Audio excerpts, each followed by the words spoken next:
ماہ شعبان کے لیے ماہ شعبان ماہ رجب کے بعد ایک اور بہترین مہینہ ہے جس مہینے کو رسول خدا نے اپنے آپ سے نسبت دی ہے،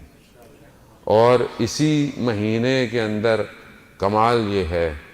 کہ جیسے اہل بیت کے گھروں میں پورا قرآن نازل ہو رہا ہے، پہلی شعبان کی ولادت سے لے کر 15 شعبان تک لگ رہا ہے کہ قرآن یہیں آ رہا ہے۔ ہر ایک ولادت جو ہے وہ آنے والے وقتوں کے لیے اسلام کی بقا محسوس ہو رہی ہے۔ یعنی سفر عشق کی ابتدا حضرت سیدہ زینب سلام اللہ علیہا کی ولادت، اللہم صلی علی محمد، ظاہر ہے جہاں حسین کا ذکر ہو وہاں زینب کا ذکر نہ ہو تو ذکر ادھورا ہے، اور یہی وجہ ہے کہ شاعر نے ایک سطر میں ایک جملے میں سمیٹ کے رکھ دیا کہ کربلا کربلا می ماند اگر زینب نہ بود، کربلا کربلا میں رہ جاتی اگر زینب نہ ہوتی۔ تو یہی کمال ہے بی بی کا کہ بی بی نے اس پیغام کو پہنچایا اور دنیا میں آ کے بھی یہی بتایا کہ اپنے بھائی کے ساتھ ساتھ اس دنیا میں بھی آنا ہے اور ہر قدم پر اپنے بھائی کے ساتھ رہنا۔ انشاءاللہ توفیق ہوگی تو ان کے باقی جملوں پر گفتگو کریں گے۔ تو بہرحال ماہ رجب ماہ شعبان رسول خدا کا مہینہ ہے، کثرت سے درود بھیجیے اس مہینے میں، جتنا آپ درود بھیج سکتے ہیں۔ 2 طرح کی استغفار ہیں، مفاتیح الجناح کوئی اور کتاب دعاؤں کی آپ کھولیں گے تو آپ کو پتہ چل جائے گا کہ 2 استغفار ہیں اس مہینے کے اندر۔ ایک صلوات شعبانیہ ہے جو تھوڑا سا طولانی ہے، لیکن ہر روز ظہرین کی نماز میں اگر پڑھیں یا ظہر کے بعد پڑھیں تو وہ زیادہ بہتر ہے۔ اور ایک چیز جو اس ماہ شعبان میں بہت زیادہ امپورٹنٹ ہے، مہم ہے، وہ مناجات شعبانیہ ہے، یعنی وہ مناجات کہ جو شعبان میں کی جاتی ہے۔ اور علماء یہی کہتے ہیں یہ جو مناجات ہے، یہ جو دعا ہے، یہ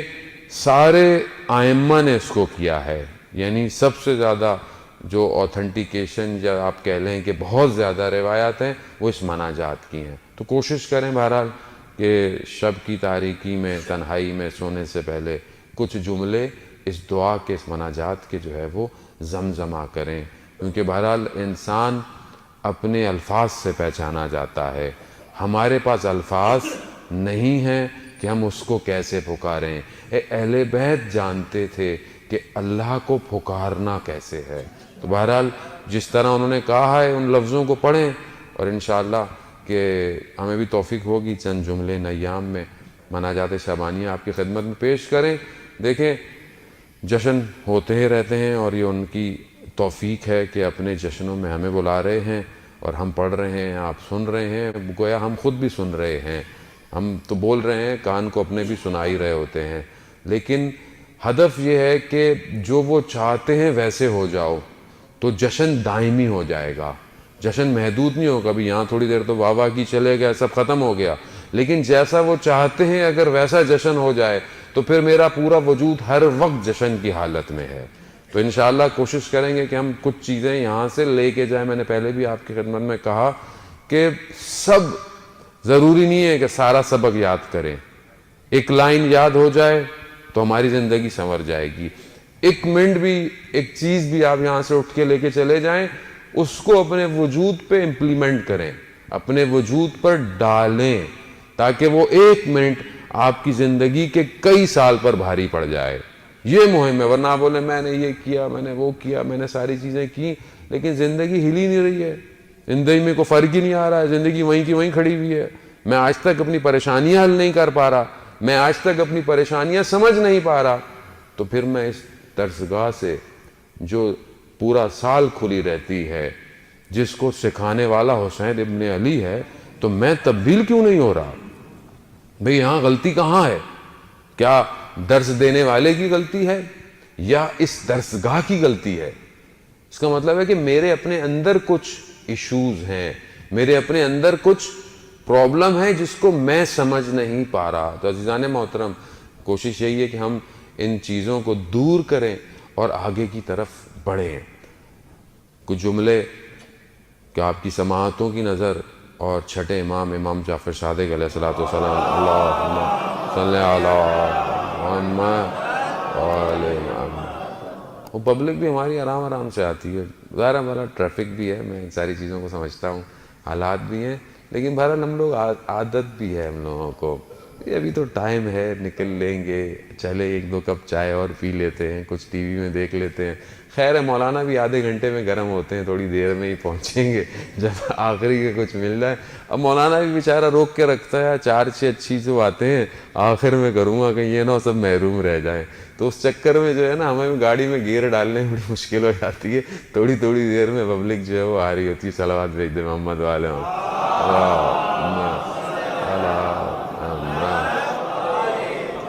لیکن یاد رکھیں، جس کو پتہ چل جائے کہ پرواز اپنے وقت پہ اڑے گی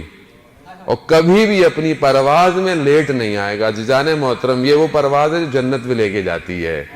تو جہاں جتنی دیر کریں گے یہ آپ یقین کریں وہ لذت جنت کی رہ جائیں گی، کیونکہ قرآن خود کہہ رہا ہے کہ جو پہلے آتے ہیں ان سے وہ سابقون ہیں، یعنی کوئی ان کا مقابلہ نہیں کر سکتا، جو رہ گیا وہ رہ گیا، دونوں میں فرق ہے۔ یہ تو نہیں کہہ سکتے کہ میں بالکل آخر میں آیا کچھ سمیٹو، وہ جو پہلے آیا تھا وہ زیادہ سمیٹ کے جائے گا، کیونکہ جتنی دیر بیٹھا ہے ملائکہ اس کے اوپر نگاہ کیے ہوئے ہیں، اور ملائکہ 3 ہی کام کرتے ہیں روایات کی روح میں، یا وہ درود بھیجتے ہیں، یا وہ الہام کرتے ہیں، یا وہ نزول کرتے ہیں۔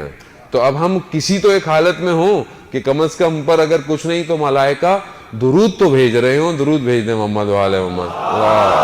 محمد والے محمد۔ وہ میرے چھٹے امام سجدے کی حالت میں ہیں، اور سجدے کی حالت میں دعا کر رہے ہیں کہ پروردگار، جس نے اس زیارت کے لیے جتنا خرچ کیا اسے اس سے زیادہ لوٹا دے، جس نے اس زیارت پر اذیت ہوئی پروردگار اسے آرام عطا کر، پروردگار جو اپنی جتنی خواہشات لے کر اس زیارت پہ گیا اس کی زیارتوں میں اس کی خواہشات کو پوری کر۔ راوی کہتا ہے کہ امام نے سر سجدے سے ہٹایا تو میں نے کہا مولا یہ کس کی زیارت کا ذکر کر رہے ہیں؟ کہا حسین ابن علی کی زیارت کا ذکر کر رہا ہوں۔ کہا مولا یہ جو آپ نے ثواب بیان کی یہ تو بہت زیادہ ہے، یعنی اتنا زیادہ ہے یہ جو آپ نے دعائیں کی امام کی زیارت کے لیے؟ کہا دنیا والے